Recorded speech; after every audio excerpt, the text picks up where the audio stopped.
자, 오늘 저는 출애굽기 5장 1절에 있는 말씀을 가지고 모세를 통해 나타난 하나님의 역사, 이란 제목으로 말씀을 나누겠습니다.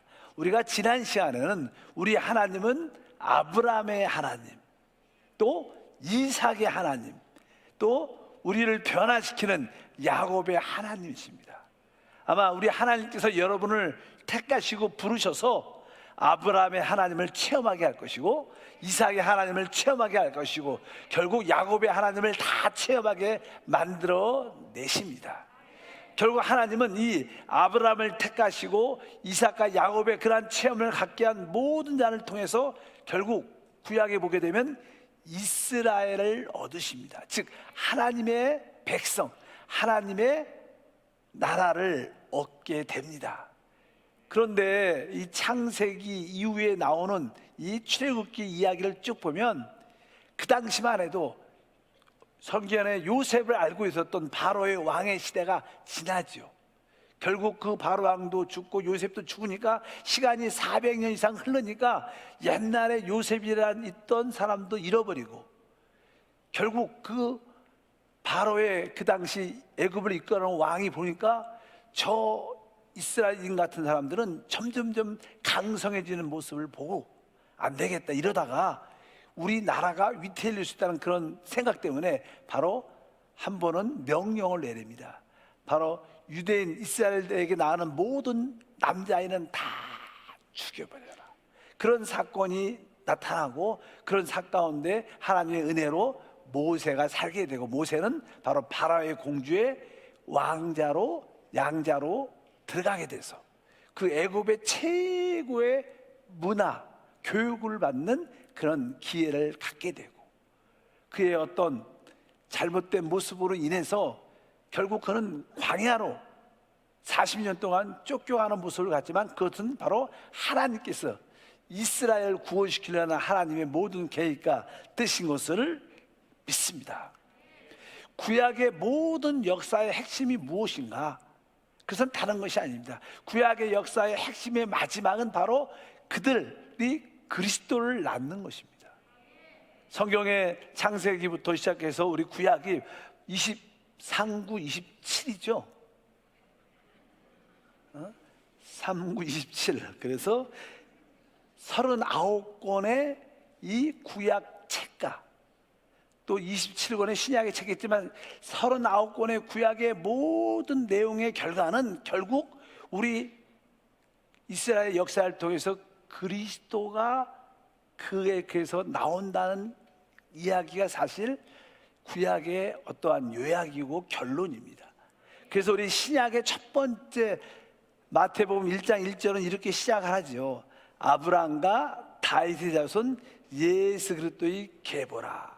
여기 보니까 마태복음에 기록된 예수 그리스도의 계보에 대한 모든 이야기는 구약 전체에 대한 아주 간결한, 아주 요약본이다, 이렇게 말씀을 드릴 수 있습니다. 결국 구약의 모든 이야기 결론은 뭐예요?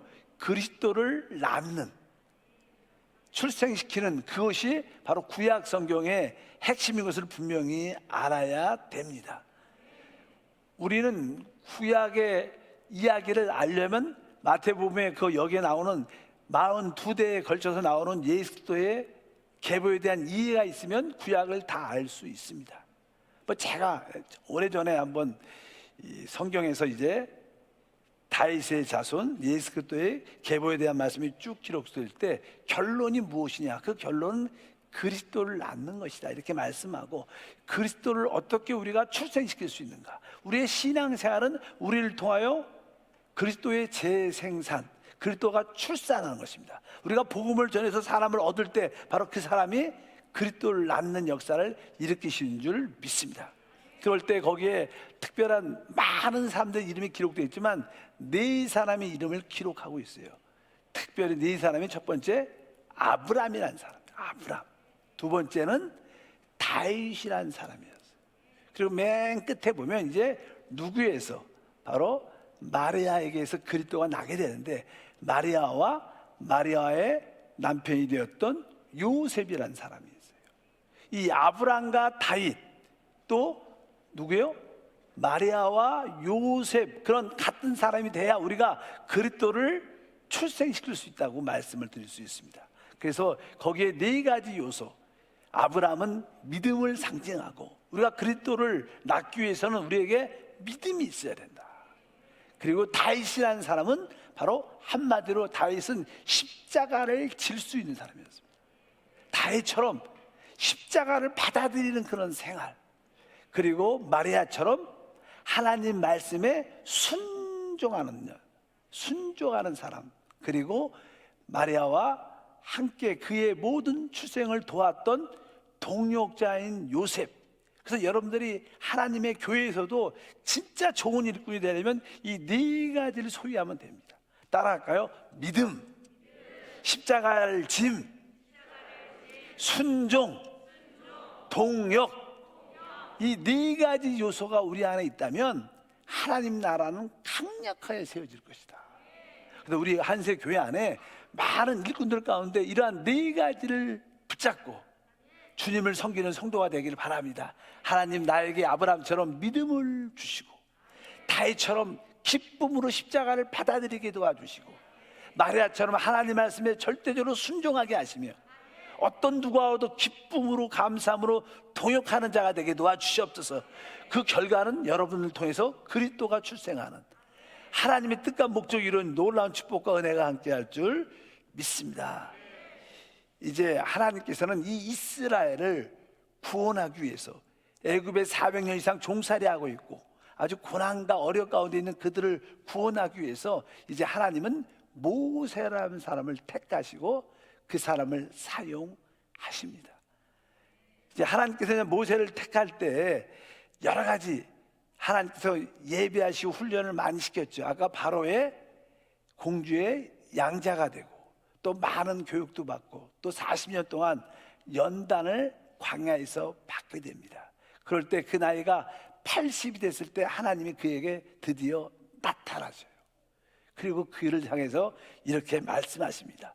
출애굽기 3장 7절과 8절 말씀을 읽어보니까 야훼께서 이르시되 내가 애굽에 있는 내 백성의 고통을 분명히 보고 그들이 그들의 감독자로 말미암아 부르짖음을 듣고 그 근심을 알고 내가 내려가서 그들을 애굽인의 손에서 건져내고 그들을 그 땅에서 인도하여 아름답고 광대한 땅 적각거리 흐르는 땅 곧 가나안 족속, 헷 족속, 아모리 족속, 브리스 족속, 시위 족속, 여부스 족속의 지방으로 데려가려 하노라. 바로 하나님께서 모세를 바로 하나님 이스라엘 백성들의 그 고통과 환난 가운데 있는 부르짖음의 기도를 듣고 이제 내가 내려가서 그들을 바로 애굽에서 구출해요.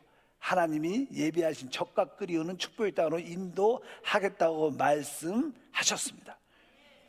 이제 그들이 구원받게 된 이유는 일단은 알다시피 애굽에서 노예됨과 확대가 있었다는 거예요. 애굽은 우리가 말할 때 세상을 의미합니다.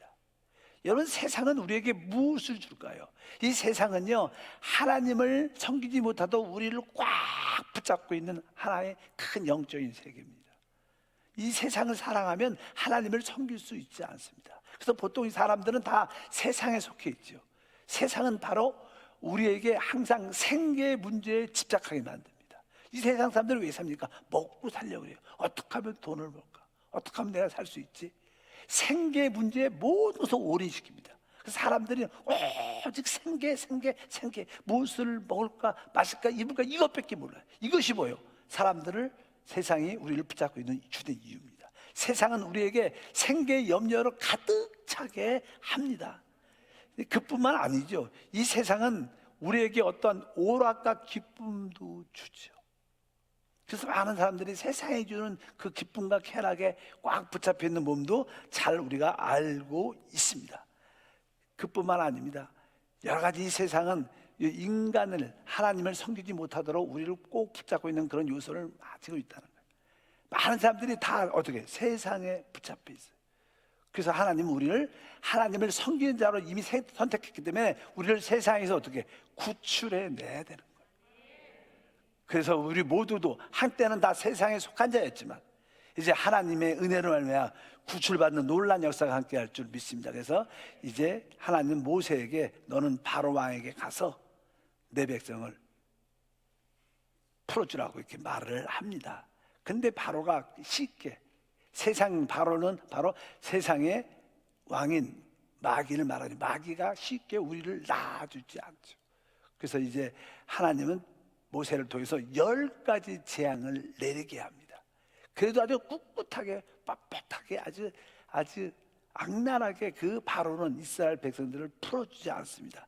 성경에 보게 되면 출애굽기 5장 1절에 이렇게 말씀합니다. 그 후에 모세가 아론과 바로에게 가서 이르되 이스라엘 하나님 야훼께서 이렇게 말씀하시기를 내 백성을 보내라. 그러면 그들이 광야에서 내 앞에서 절기를 지킬 것이니라 하셨나이다. 하나님은 바로 하나님 백성들이 세상에서 나와 하나님을 섬기기를 원한다는 거예요. 그런데 우리가 세상에 있는 한 절대로 하나님을 섬길 수 있지 않습니다. 그렇기 때문에 하나님께서 이제 그 모세를 보내서 내 백성을 보내라. 근데 절대로 보내지 않죠. 여러분들이 구원받는 것이 쉬운 것 같지만 이 구원받기 위해서 우리는 죄와 세상에서 나와야 됩니다. 근데 죄와 세상에서 나오는 게 얼마나 힘든지, 거기에 하나님의 은혜가 아니면 우리는 이 자리에 있을 수 없습니다. 종종 여러분의 남편이, 아내가, 어떤 가족이 믿지 않는 그런 가족도 종종 있어요. 근데 그런 가족이 하나님께 나오도록 인도하려는 것이 얼마나 어려운지, 또 그들은 우리를 되게 많이 반대하고 핍박을 하죠. 종종 요즘에 코로나 때문에 이제 자기 자녀들이 부모님을 향해서 부모님한테 말하죠. 어머님, 아버님, 지금 코로나 1.5 단계가 되고 2단계가 있다고 2.5 단계가 되면 진짜 교회 가시면 안 됩니다. 다른 때는 효도를 안 하면서 코로나19 때문에 교회 가지 말라는 아주 걱정해주는 툴을 얼마나 많이 갖고 있는지 모르겠어요. 그게 사실 우리 참된 믿는 우리 권사님 어머님들은 효도가 아닙니다. 그런 소리 듣고 싶은지 않는데 꼭 본인도 원래 다니지 않으면서 꼭 그게 효도처럼 어머니 가시면 안 됩니다. 집에 편하게 계세요. 이렇게 말할 수 많은 자녀들이 많은 것 같아요. 그건 진정한 효가 아닌데 어차피 마귀는 우리를 놔주지 않는다는 것을 분명히 기억하시길 바랍니다. 제가 쭉 보니까요, 첫 번째 10가지 재앙 중에서 첫 번째가 모든 물들을 피가 되게 했고, 또 두 번째 보니까 개구리들이 물에서 진짜 많이 나오게 했고, 세 번째는 태그들이 이로 변하게, 네 번째 재앙 보니까 파리떼를 많이 보냈다는, 다섯 번째는 모든 생축들에게 악질이 생기고, 여섯 번째 재앙은 보니까 모든 사람과 생축들에게 종기들이 발생하게 됐고, 일곱 번째 재앙은 땅에 불 섞인 우박이 내렸고, 여덟 번째 재앙은 땅의 모든 밭의 채소와 나무 열매를 내어주는 메뚜기를 보내서 모든 어떤 음식들 아니야 밭의 채소가 열매를 먹어치우게 했고, 아홉 번째 재앙은 온 땅에 어둠이 덮여지는, 그리고 열 번째 재앙은 우리가 잘 아는 모든 장자가 죽여지는 그런 재앙을 통해서, 열 번째 재앙을 통해서 결국 바로는 손을 들게 되고 바로 하나님 백성을 보내줄 수밖에 없는 그런 상황이 이루어지는 내용이 쭉 출애굽기에 기록되어 있습니다. 그래서 우리는 그것을 유월절이라고 그러죠. 그래서 하나님께서 모세를 통해서 이스라엘 모든 백성들에게 유월절 어린 양을 잡아서 그 피를 문지방과 임방에 발라라. 이제 죽음의 천사를 내가 보낼 텐데 그 피가 없는 집안은 모든 짐승이든 사람이든 첫째 난 장자는 다 죽을 것이다. 그러나 그 피가 있으면 내가 그 피를 보고 넘어갈 것이다. 그래서 우리가 유월절이라고 말하죠. 출애굽기 12장에 기록되어 있습니다. 13절, 12절부터 읽어보니까 내가 그 밤에 애굽 땅에 두루 다니며 사람이나 짐승을 막론하고 애굽 땅에 있는 모든 처음 난 것을 다 치고 애굽의 모든 신을 내가 심판하리라. 나는 야훼라. 내가 애굽 땅에 칠 때 그 피가 너희가 사는 집에 있어 너희를 위하여 표적이 될지라. 내가 피를 볼 때 너희를 넘어가리니 재앙이 너희에게 내려 멸하지 아니하리라. 그래서 하나님 말씀대로 그 양을 잡아 문지방과 임방에 피를 발랐죠. 그리고 그 밤에 그 양고기를 구워 먹게 됩니다. 구워 먹게 되고 그 고기를 먹을 때 바로 무교병, 누룩이 없는 빵과 쓴 나물을 겸해서 같이 먹어라. 그리고 그들은 바로 그 밤에 고기를 구워서 먹고 이 무교병과 쓴나물 같이 먹는 그런 심. 왜? 사실 이 피는요, 우리의 죄의 문제를 해결하는 것입니다. 하나님의 심판에서 벗어나는 거예요. 그러나 우리가 하나님의 죄, 하나님의 심판, 하나님 심판에서 벗어나는 것은 하나님의 구원을 의미하는 거예요. 그런데 우리가 죄 사함뿐만 아니라 우리는 그 세상에서 어떻게 나와야 돼요. 세상에서 나오려면 우리에게 영적인 힘이 있어야 돼요. 영적인 힘이 있으려면 우리는 뭐요? 음식을 먹어야 되는 거예요. 그래서 그 어린 양을 피만 바른 게 아니라 그 어린 양을 구워서 먹게 한 거예요. 바로 우리 예수님이 우리의 참된 양식인 줄 믿습니다. 예수님을 영의 양식으로 그분을 얻어서 우리가 힘을 얻어서 그 에너지를 가지고 이제 애굽을 탈출할 수 있는 그런 힘을 가져야 됩니다. 우리가 제사함 받는 것도 중요하지만 우리는 세상에서 나올 수 있는 힘, 담대함도 있어야 될 줄 믿습니다.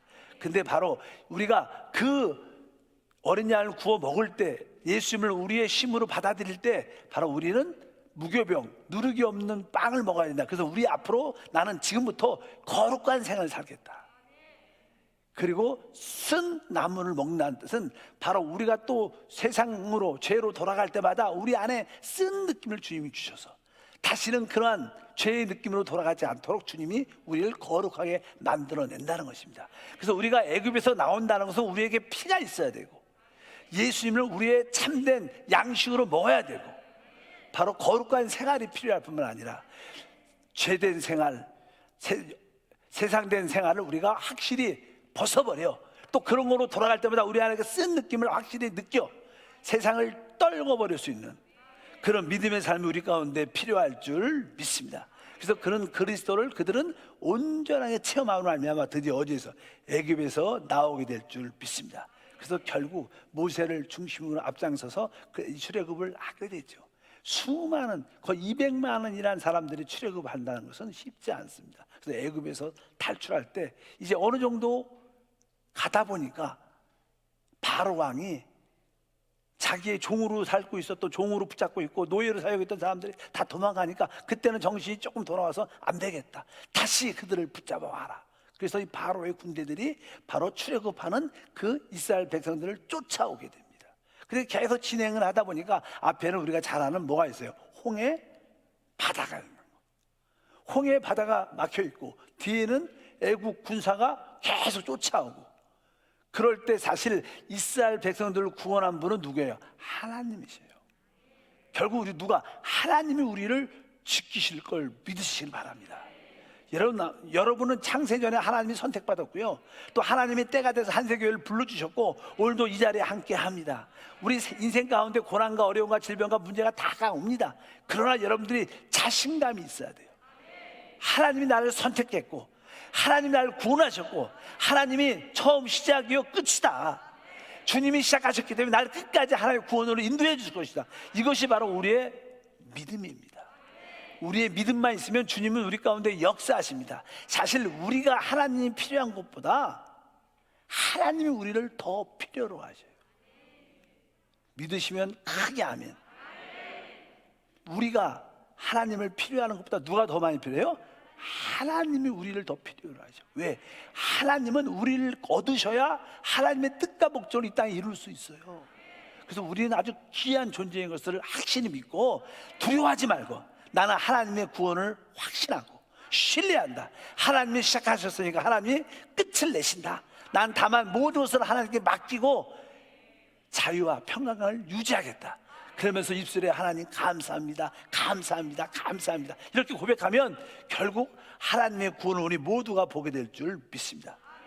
이스라엘 백성들이 앞에는 홍해 바다가 막혀있고 뒤에는 애국 군사가 쫓아옵니다. 성경은 거기에 대해서 하나님이 어떻게 지켜주는가 14장 출애굽기 19절부터 기록되어 있습니다. 읽어보니까 이스라엘 진 앞에 가던 하나님의 사자가 그들의 뒤로 옮겨가매 구름 기둥도 앞에서 그 뒤로 옮겨 애굽 진과 이스라엘 진 사이에 이르러 서니 저쪽에는 구름과 흑암이 있고 이쪽에는 밤이 밝았으므로 밤새도록 저쪽에서 이쪽으로 가까이 못하였더라. 그러니까 이스라엘 백성들 앞에 여기 보니까 하나님의 사자 누구야? 그리스도죠.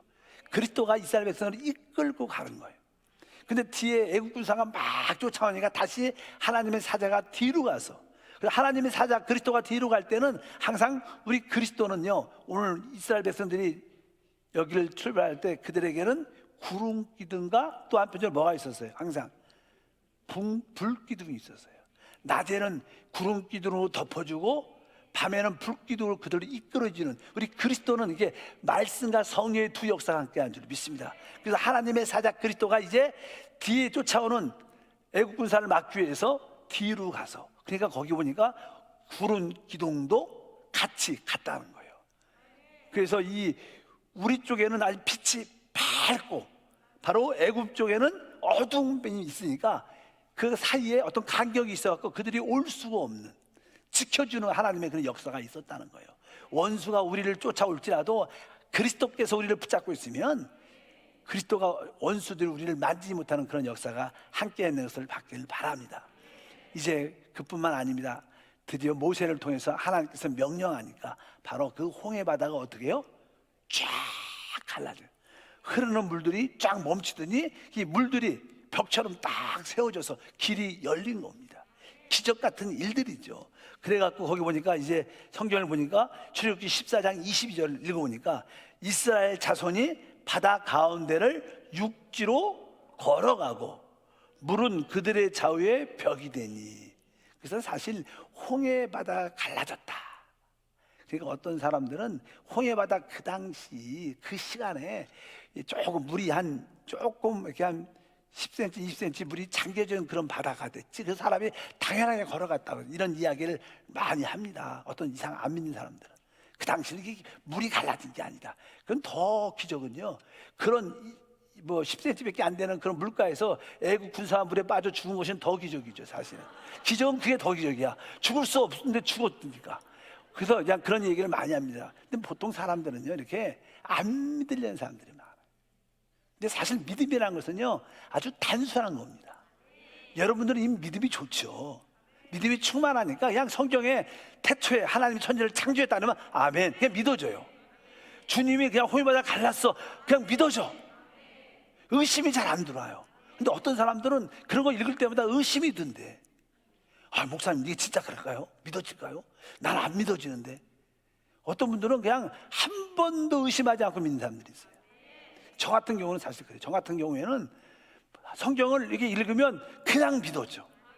의심이 이런 생각이 참, 어떻게 그럴 수 있을까? 어떻게 물고기 보리떡 2개로 물고기 다 5,000명을 먹지, 5,000명은 남지? 그게 말이 돼? 이런 생각 안에 잠깐만 돌아가면 인간의 생각이 나는 거예요. 영으로 돌이키면요, 믿음이 생깁니다. 여러분들이 확실히 믿길 바랍니다. 근데 사실 안 믿어지는 사람은 왜 그럴까? 진짜 하나님을 안 봐서 그래요. 진짜 나름대로 기도 가운데, 환상 가운데, 꿈 가운데 실제로 하나님을 한 번쯤은 이렇게 본 사람은요, 그런 의심과 염려가 안 생겨요. 하나님을 딱 봤기 때문에 걱정도 없고 두려울 것도 별로 없어요. 그래서 참 그렇게 하나님을 자주 만나면 안 되겠지만 여러분들이 일생에 한두 번 하나님을 아주 멋지게 만나기를 바랍니다. 근데 사실 대부분 하나님을 만날 때 특징이 있어요. 교통사고를 가고 나서 거의 죽음의 바닥에 사선에 딱 있을 때, 어떤 사업에 진짜 실패해서 내가 자살해야겠다 이런 상태, 질병에 걸려서 마지막 끝에 있을 때 대부분 영계와 이 현실의 사이에 마지막 접촉점에서 주변으로 하나님을 만나니까 사실 가장 큰 축복은요, 보지 않고 믿는 게 축복입니다. 목사님, 나도 하나님을 한번 만나고 싶습니다. 그럼 죽어봐야 돼. 참. 안 죽는 게 나았다니까. 저는 사실 이게 하나님을 뵌 적이 있는데 그것은 진짜 내가 사고가 너무 심하게 나. 아주 혼수상태인지 진짜 죽었는지, 뭐 내가 죽었다는 느낌이 있었죠. 내 영들이 빠져나와. 그럴 때 하나님을 본 거예요. 정상적인 상태에서 본 게 아니고 그 다음부터는 하나님께서 이제는 그렇게 만나주시지 않고 무엇으로? 말씀으로 만나주시고 성령으로 만나주시니까. 그런 극단적인 경험은 일생에 한두 번만 있는 거지. 그런 걸 자주 기대하지 마시고 하나님 말씀과 성령으로 하나님을 마음껏 누리길 주님으로 축복합니다. 그래서 아까 다시 한번 22절 14장 22절 읽어보니까 이스라엘 자손이 바다 가운데로 육지를 걸어가고 물은 그들의 좌우에 벽이 됐다. 그리고 나서 이제는 그 뒤를 이제는 우리 이스라엘 백성들이 다 이 홍해바다를 건너가니까 뒤에 누가 애국 군사들이 막 쫓아오죠. 그 길을 따라 그들이 중간쯤 왔을 때 이스라엘 백성들은 이제 거의 다 밖으로 나갈 때 그 바다의 물이 다시 흐르니까 그냥 모든 애국 군사가 싹 물에 빠져 장사제 죽는 그런 놀라운 역사가 함께 합니다. 그래서 하나님의 구원은 하나님이 역사하신다. 그래서 하나님은 드디어 그들을 이제 광야로 인도하는 거. 애굽 땅에서 드디어 애굽 땅에서 뭐예요? 그 홍해 바다를 넘려 광야라는 곳으로 나오게 되는 거예요. 근데 광야라는 곳은 아주 어떤 두 가지 뜻이 있죠. 또 적극적인 뜻이 있어요. 세상과 멀어진 것이에요. 세상이 함께하지 못하는 것입니다. 다시는 돌아갈 수가 없는 겁니다. 여러분들도 주 예수 믿고 세상에 나왔으면 다시 세상으로 돌아가면 안 됩니다. 또 광야는 또 우리에게 시험과 환난을 주는 곳이기도 하지만 광야는 적극적으로 바로 세상과 분리된 곳입니다. 광야는 뭐가 있어요? 세상이 세상 것이 없어요. 거기는 있으면 뭐만 있어요? 하나님만 있는 거예요. 하나님만. 거기 광야에 가서는 찾을 게 누구밖에 없어요? 하나님밖에 없어요. 그리고 우리는 이 땅에서 이 세상에서 나왔기 때문에 지금 영적인 광야에 있는데 뭐 가나안 땅에 들어가시는 분도 계십니다. 그러나 이제 광야에 있는 분들은 뭐예요? 다른 게 없어요. 오직 뭐만 있어요? 하나님밖에 없어요. 그러니까 하나님만 찾아야 돼요. 광야. 다른 거 찾으면 시험 듭니다. 아, 내가 광야에 들어왔는데 세상에서 나와서 이제 여기는 하나님밖에 없구나. 내가 하나님을 적극적으로 찾아야겠다는 그 여러분 마음을 가지기를 바랍니다. 하나님께서 우리를 바로 광야로 부르신 이유가 있어요. 그것은 다시 너희가 세상으로 돌아가지 말라는 뜻도 있고 오직 광야에서 나를 예배하는 하나님의 그러한 뜻이 있는 줄 믿습니다. 왜냐하면 사람들은 세상에 붙잡혀 있고 세상에 발을 이렇게 한 발 두고 있으면 참되게 하나님을 경배할 수 없습니다. 하나님께 드릴 수 있는 예배는 바로 세상에서 나올 때만이 하나님의 경배가 이루어질 수 있기 때문에 우리가 그것을 분명히 아셔야 될 줄 믿습니다. 그래서 여러분들이 광야에 계신 하나님을 만나길 주여 축복합니다. 근데 우리들도 한때는 다 세상에 있었는데 하나님의 은혜로 우리를 이 하나님의 교회 안으로 이끌어 주신 겁니다. 그래서 하나님이 우리를 어떻게 보면 뒤로 과거를 돌아보면 하나님이 순간순간 나를 이렇게 붙잡아 줬구나, 품어줬구나.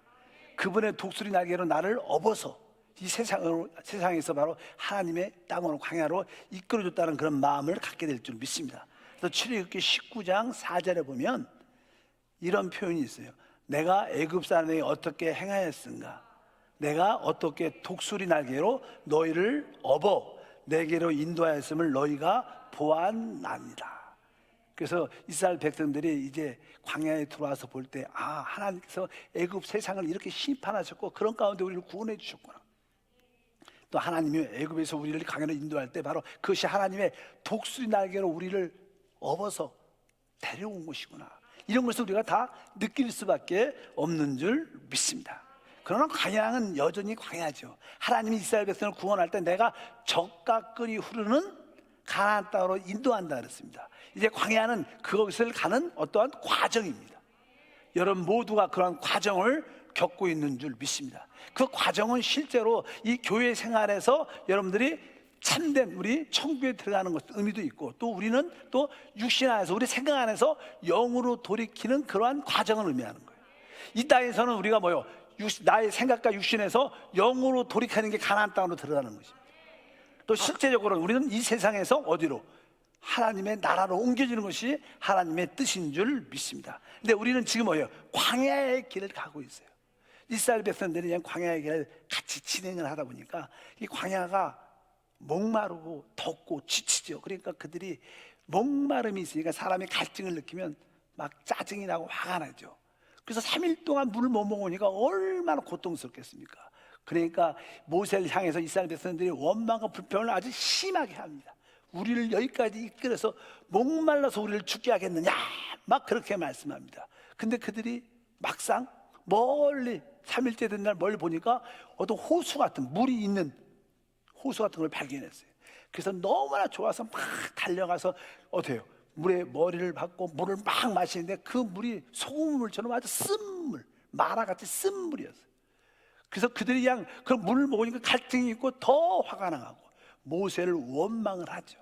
그럴 때 모세가 하나님께 기도합니다. 하나님 어떻게 할까요? 그러니까 하나님이 말씀하셔요. 그 내용이 15장 25절부터 읽어보니까 모세가 야훼께 부르짖었더니 야훼께서 그에게 한 나무를 가르치시니 그가 물에 던지니 물이 달게 되었더라. 거기서 야훼께서 그들을 위하여 법도와 율례를 정하시고 그들을 시험하실세 이르시되 너희가 너희 하나님 나 야훼의 말을 들어 순종하고 내가 보기에 의를 행하며 내 계명에 귀를 기울이면 내 모든 규례를 지키면 내가 애굽 사람에 내린 모든 질병 중 하나도 너에게 내리지 아니하리니 나는 너희를 치료하는 야훼니라.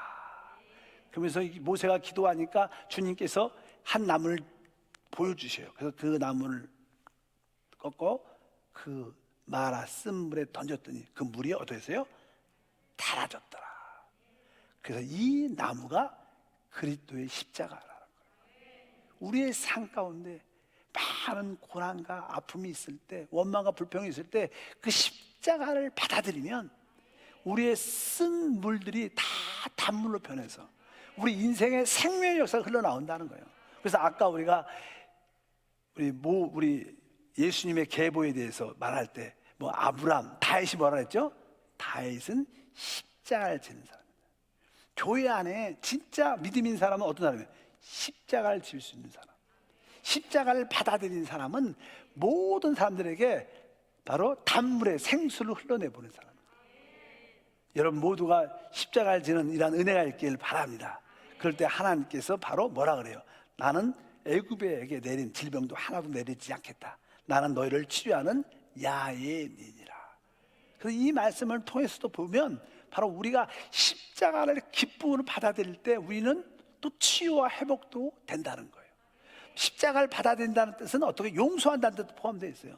여러분들이 남편을 진심으로 용서하고 아내를 진심으로 용서하고 서로 나에게 상처를 주고 나를 속이고 나를 아프게 했던 배신했던 사람을 진심으로 용서하면 웬만한 병은 치유됩니다. 우리가 용서할 때 우리 안에서 뭐가 생명수가 흘러나와요. 많은 사람들이 생명수, 영 안에 있는 생명수가 흘러나오지 않는 이유는 뭐예요? 용서가 부족한 거예요. 여러분들 진짜 모든 사람을 용서하기를 축복합니다. 그 용서는 뭐예요? 내가 십자가를 지는 겁니다. 바로 그 마라의 쓴물에 십자가를 던졌더니 단물이 되는 역사. 여러분 심령에 오늘 십자가가 던져지기를 축복합니다. 그럴 때 우리는 바로 치료하는 하나님도 오늘 만나게 될 줄 믿습니다. 그리고 나서 이제 그들이 계속 전진을 하니까 거기에 놀라운 말씀 27절이죠. 27절에 그들이 다시 읽으면 그들이 엘림에 이르니 거기에는 물샘 12가 종려나무 70그루가 있느니라. 거기서 그들이 그 물곁에 장막을 치니라. 그들이 좀 더 이제 마라의 쓴물을 좀 더 지나가니까 엘림에 도착을 합니다. 거기서 물샘 12. 아까 그 마라에서는 거기 물이 좀 부족함도 있겠지만 여기서는 12샘물이 줄줄 흐르니까 성령의 더 큰 역사를 체험할 수 있는 거예요. 아까는 목마름만 체험했지만 여기서는 이게 풍성한 성령의 마심이 있다는 거예요. 그뿐만 아니라 종려나무 70그루가 있다는 거예요. 종려나무는 아주 크죠. 그래서 우리에게 무엇을? 그늘과 안식을 줘. 그늘을 주죠. 그늘. 여러분 그 사막에서 우리에게 그늘을 주는 것은 우리에게 참 마음속에 뭐가 있는 거예요? 안식이 있는 거예요. 그래서 우리가 엘림에 도착할 때 성령의 풍성한 누린감, 그뿐만 아니라 우리에게 참된 하나님의 그늘이 되시는 우리 주님을, 또 우리에게 안식이 되는 그 주님을 우리에게 누리게 되는 정말 장막의 역사를 체험하게 된다. 하나님 우론 가운데, 광야 가운데 이런 은혜가 있습니다. 많은 성도들은 지금 교회 생활 안에서 드디어 뭘 만났어요? 오늘은 또 물샘 12도 만났고 또 종려나무 70그루가 있는 곳에서 장막을 쳐서 거기에 참된 풍성함과 참된 그늘과 안식을 누리는 우리 모두가 될 줄 믿습니다. 그러면서 하나님은 우리에게 어떻게 만나를 아침마다 내려주죠. 사람은 또 그냥 먹어야 되죠. 그래서 그냥 만나를 내려주는 역사가 아침마다 그들에게 있습니다. 그래서 우리 주님께서 내가 참된 양식이요 참된 음료다. 그때 주님이 참된 양식은 바로 하늘에서 내려온 만나입니다. 그래서 그 만나가 실제로 우리에게 뭐예요? 말씀이죠. 사람은 떡으로만 살지 않고 하나님 입에서 나오는 모든 말씀으로 삽니다. 그래서 여러분이 육신적인 먹을 것은 하나님이 필히 주십니다. 조금 부족한 것처럼 같지만 그래도 하나님은 우리 일용할 양식을 주셔요. 이것보다 여러분들은 영적인 양식을 만나는 사모하는 마음을 갖고 있어요. 한편적으로 우리는 먹어도 해야지만 또 물도 있어요. 마셔야도 살아요. 그래서 우리 하나님은 또 이제 이스라엘 백성들에게 생수도 공급해 주십니다. 그들이 지나가다가 그냥 물이 목마르죠. 만나는 아침마다 내려오니까 아침마다 하루 양을 마음껏 걷어서 먹으면서 갈 수 있고, 근데 목마름이 있는 거예요. 또 거기에 대해서 이스라엘 백성은 어디? 주특기가 원망과 불평이니까 또 원망과 불평을 해요. 성경에 보면요, 이스라엘이 이 광야를 지나가면서 하나님과 모세에게 12번을 원망과 불평해요. 야, 많이도 해요. 12번 반복하면서 그렇게 하나님의 영광과 능력을 보면서도 또 원망 불평. 우리하고 똑같죠. 또 우리 사춘기에 있는 우리 애들하고 똑같아. 그냥 무조건 싫어. 엄마가 아빠가 하는 건 다 싫고. 그냥 사춘기 애들이 별로 없잖아요. 근데 어쩌든지 그런 것처럼 이스라엘 백성들도 사춘기를 겪는데 그 기간에 12번을 하나님과 모세에게, 근데 하나님도 그것을 다 어떻게 해요? 참아주셔, 견디어주셔. 참 우리 하나님 사랑도 많고 인내도 많은 줄 믿습니다. 결국 하나님께서 모세에게 그 호렙산 앞에서 그 앞에 바위가 있다. 지팡이로 네가 바위를 치라. 그러니까 그 말씀에 순종해서 바위를 치니까 바위가 쫙 갈라지면서 바로 거기서 생수가 터지면서 그들의 목마름을 채워주는 역사가 있습니다. 그래서 우리 주님이 그래서 만세 반석, 주님께서 십자가에서 그 몸이 쫙 깨졌을 때 거기서는 뭐 피뿐만 아니라 물이 다 쏟아 나왔다. 피는 우리를 구속하는 것이고 그 물은 성령을 공급해 주는 거예요. 주님은 우리에게 제사뿐만 아니라 우리에게 궁극적으로 성령을 주시는 분입니다. 바로 그 만세반석이신 그리스도가 깨지니까 성령이 마음껏 흘러나와 마치게 되는 그런 역사가 함께할 줄 믿습니다. 17장 6절에 그 내용이 있습니다. 내가 호렙산에 있는 그 반석 위에 거기서 내 앞에 서리니 너는 그 반석을 치라. 그곳에서 물이 나오리니 백성이 마시리라. 모세가 이스라엘 장로들의 목전에서 그대로 행하니라. 그러니까 그 반석에서 갈라지면서 예수님의 십자가의 그 죽음을 통해서 성령이 우리 가운데 흘러나와서 우리는 마음껏 성령을 먹고 마시는 줄 믿습니다. 우리가 하늘에서 내려오는 뭐예요? 만나와 반석에서 흘러나오는 생수를 먹으면 우리에게 참된 에너지, 힘이 있게 돼요. 그래서 우리의 원수를 이기게 돼요. 싸울 수 있게 됩니다. 그래서 처음으로 이스라엘 백성들이 광야에서 처음으로 싸움을 하죠. 그 전쟁을 우리가 보통 아멜렉 전쟁이라고 말합니다. 그래서 아멜렉 전쟁을 하는데 우리가 잘 아는 이야기예요. 아멜렉 군과 처음으로 이스라엘 백성과 전쟁이 일어났는데 바로 모세가 산에 이렇게 올라가서 이제 기도를 하죠. 하나님, 이 전쟁에서 우리 이스라엘 백성들이 이기게 하옵소서. 손 얹고 기도를 그렇게 하니까 이스라엘 백성들이 그 전쟁에서 아멜렉을 이기고 공격 전진하는 거예요. 근데 모세가 계속 기도를 하니까 팔이 아프니까 점점 손이 내려가요. 주여. 그래서 손이 내려가니까 전세가 그냥 아말렉이 이스라엘 백성을 쫓아가고 이기고 있어요. 그것을 본 거예요. 그래서 바로 그 모세의 동역자 아론과 훌이 옆에 가서 오른손과 왼손을 하나씩 잡고 모세가 이렇게 앉아서 계속 기도할 수 있도록 손을, 기도의 영을 붙잡을 수 있어요. 그래서 그 전쟁에 이기는 사건이 기록되어 있는데 그게 한번 17장이죠. 그 이야기는 13절부터 한번 읽어보니까 여호수아가 칼날로 아멜렉과 그 백성을 쳐서 무찌르니라. 야훼께서 모세에게 이르시되 이것을 책에 기록하여 기념하게 하고 여호수아의 귀에 외워 들리라. 내가 아멜렉을 없이하여 천하에 기억도 못하게 하리라. 모세가 제단을 쌓고 그 이름을 야훼 니시라 하고 이르되 야훼께서 맹세하기를 야훼가 아멜렉과 더불어 대대로 싸우리라 하였더라. 그래서 여기에 아멜렉과의 전쟁에서 이기는데 사실 아멜렉은 우리가 알다시피 그 이삭의 아들이 있어요. 이삭의 아들이 누구예요? 첫 번째 에서가 있어요. 그 다음에 야곱이 나오고, 야곱이 결국 12아들 낳아서 이스라엘을 이루게 되는데 그 에서의 후손이 아멜렉이에요. 야곱이 볼 때는 가장 가까운 친척, 형제죠, 형제. 그러니까 우리에게도 가장 가까운 친척이 누구예요? 여러분 자신에게 가장 가까운 사람이 누구예요? 우리 육신이에요, 육신. 그리고 육신은 우리가 항상 늘 있는 거예요. 그래서 이 육신과는 우리가 기도로 싸울 수밖에 없고 다르게 못 이겨요. 이것은 끊임없이 기도해야지만 육신을 이길 수 있어요. 기도할 때 우리가 성령을 따라 사니까. 기도하자면 우리는 육신을 따라 삽니다. 그래서 오늘 말씀에도 바로 야훼가 아멜렉과 더불어 대대로 싸우리라.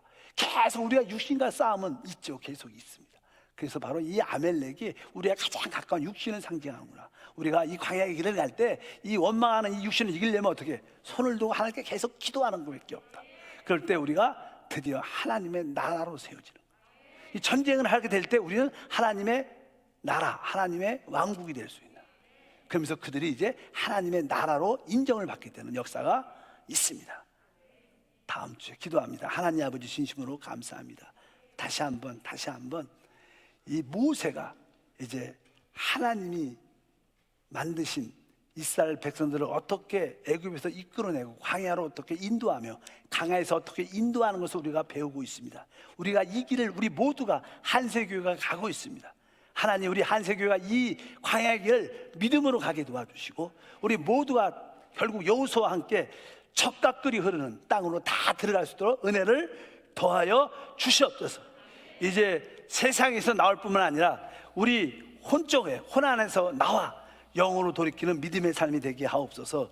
주 예수 이름으로 기도함나이다. 아멘.